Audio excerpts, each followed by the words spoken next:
Hello everyone, welcome back to my YouTube channel the Gauri Negi talks में। आज हम बात करेंगे कि एचआर रिक्रूटर का काम बड़ी बड़ी एमएनसी में क्या होता है। जैसे टीसीएस हो गया, ऑप्टम हो गया, केपीएमजी हो गया या फिर बैंक ऑफ अमेरिका हो गया। ठीक है, बहुत लोगों का सपना होता है इन कंपनीज में एचआर बनना, लेकिन लोग कंफ्यूज होते हैं कि रिक्रूटर का असली काम क्या होता है। तो चलिए मेरे साथ एकदम सिंपल और एकदम रियल लैंग्वेज में समझते हैं कि क्या काम करती है एचआर रिक्रूटर की टीम। एमएनसी का जो रिक्रूटर होता है सिर्फ हायरिंग नहीं, पूरा प्रोसेस संभालता है। जब आप किसी कंपनी या फिर एमएनसी में रिक्रूटर होते हो ना, तो आपका रोल सिर्फ रिज्यूम भेजना या इंटरव्यू अरेंज करना नहीं होता है। ये अपने दिमाग से निकाल लो, पूरा का पूरा इसका पार्ट होता है। ठीक है, end to end hiring process handle करना। चलिए एग्जांपल लेते हैं। मान लो आप टीसीएस में रिक्रूटर हो और एक अर्जेंट रिक्वायरमेंट आई है, मान लो पाइथन डेवलपर की आई है। ठीक है, सबसे पहले रिक्रूटर हायरिंग मैनेजर के साथ एक डिटेल मीटिंग करता है, जिसे रिक्वायरमेंट गैदरिंग डिस्कशन भी कहा जाता है। इस मीटिंग का पर्पस होता है रोल को अच्छे से समझना, जैसे कि कौन सी स्किल चाहिए, कितना एक्सपीरियंस होना चाहिए, सीटीसी रेंज क्या होगी उस बंदे की या फिर जो लोग हायर करने होने वाले हैं, और आइडियल कैंडिडेट का जो प्रोफाइल कैसे होना चाहिए। ठीक है, उसका एक्सपेक्टेशन समझोगे, कौन सी स्किल चाहिए, कितना एक्सपीरियंस, किस टाइप का प्रोजेक्ट होगा और किस लोकेशन में पोजीशन है। फिर जाके आप हायरिंग मैनेजर के साथ मिलके जॉब डिस्क्रिप्शन बनाते हो।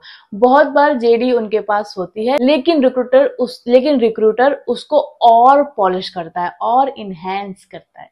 एमएनसीज में जो recruiter mostly premium portal use करते हैं, जैसे कि नौकरी RMS, LinkedIn recruiter light, internal database, employees referral या फिर कैंपस हायरिंग टूल। ठीक है, या रैंडम कॉल्ड कॉलिंग नहीं होती है जब सिस्टमैटिक सोर्सिंग होता है। रिक्रूटर पहले टेलीफोनिक स्क्रीनिंग करता है, एक्सपीरियंस उस बंदे का, नोटिस पीरियड कितना है, एक्सपेक्टेड सीटीसी कितना है, रियल लोकेशन, सब डिटेल लेता है। उसके बाद रिक्रूटर शॉर्टलिस्ट करके पैनल के पास भेजता है उन सब की डिटेल्स। रिक्रूटर को 1-2 दिन में इंटरव्यू शेड्यूल करना पड़ता है। जूम पे हो गया, वेबएक्स में हो गया, टीम्स में हो गया, सब के सब टूल्स यूज करते हैं वो सारे के सारे। रिक्रूटर को कैंडिडेट्स और पैनल दोनों के शेड्यूल को मैच कराना होता है, और यहाँ सबसे ज्यादा दिमाग खराब होता है। एमएनसी जैसे ऑप्टम, केपीएमजी या बैंक ऑफ अमेरिका में बैकग्राउंड वेरिफिकेशन बीजीवी बहुत डिटेल होता है। सॉरी, मैं टीसीएस ऐड करना भूल गई यहाँ पे। एजुकेशन हो गया, एम्प्लॉयमेंट हो गया, क्रिमिनल रिकॉर्ड हो गया आपका, जो आपका यूएन ट्रैकिंग होता है वो वाला प्रोसेस हो गया आपका। सब कुछ वैलिडेट होता है एक एक करके, कोई जल्दबाजी नहीं करता है एमएनसी। और हाँ, रिक्रूटर ही इनिशिएट करता है ये process through third party vendors. समझ रहे हो आप लोग? रिक्रूटर को कैंडिडेट को ऑफर देने से पहले मल्टीपल अप्रूवल लेने होते हैं। एचआरबीपी से लेना होता है, कंपनसेशन टीम से लेना होता है, समटाइम्स इवन बिजनेस हेड से भी लेना होता है। और अगर जो कैंडिडेट है, जो सेलेक्ट हुए कैंडिडेट्स हैं, उनकी एकदम ज्यादा एक्सपेक्टेशन होती है, तो रिक्रूटर को स्मार्टली नेगोशिएट करना पड़ता है। जो एमएनसीज हैं वो रिक्रूटर से एक्सपेक्ट करती हैं कि कैंडिडेट को वेलकम फील हो, उनको सिस्टम मिल जाए पहले ही दिन या जल्द से जल्द, डॉक्यूमेंट्स अपलोड हो जाए उनके सारे के सारे, इनिशियल एचआर इंडक्शन स्मूथ हो। किसी कंपनी में 3 दिन का होता है, तो कैंडिडेट का फर्स्ट इंप्रेशन एमएनसी पर रिक्रूटर के थ्रू बनता है। So it's a huge responsibility जो एचआर रिक्रूटर के ऊपर होती है।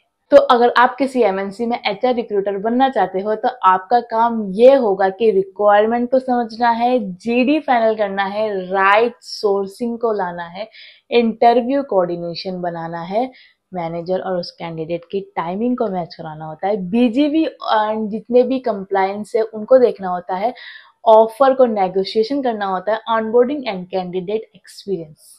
एंड जो ऑनबोर्डिंग है और जो कैंडिडेट का एक्सपीरियंस है उसको भी बहुत ही स्मूथली लेके चलना होता है। और सबसे इंपॉर्टेंट पार्ट होता है हायरिंग मैनेजर और कैंडिडेट दोनों के साथ रिलेशनशिप बनाना होता है।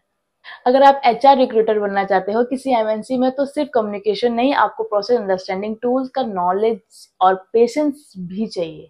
टूल्स होते हैं उन सबकी नॉलेज होनी चाहिए आपके अंदर, पेशेंस तो चाहिए ही चाहिए। ऐसे रोल ग्लैमरस लगते तो जरूर है, लेकिन बहुत रिस्पॉन्सिबिलिटी होती है। अगर आपको ये वीडियो हेल्पफुल लगा हो तो लाइक जरूर करना, कमेंट में बताओ कि किस एमएनसी में आपका सपना है काम करना, चाहे एज अ एचआर रिक्रूटर हो, चाहे एज अ वहाँ पे एसोसिएट हो। तो और चैनल को सब्सक्राइब कर लो। मिलते हैं अगले एपिसोड में, तब तक के लिए good bye, take care, all the best for your career journey, bye guys.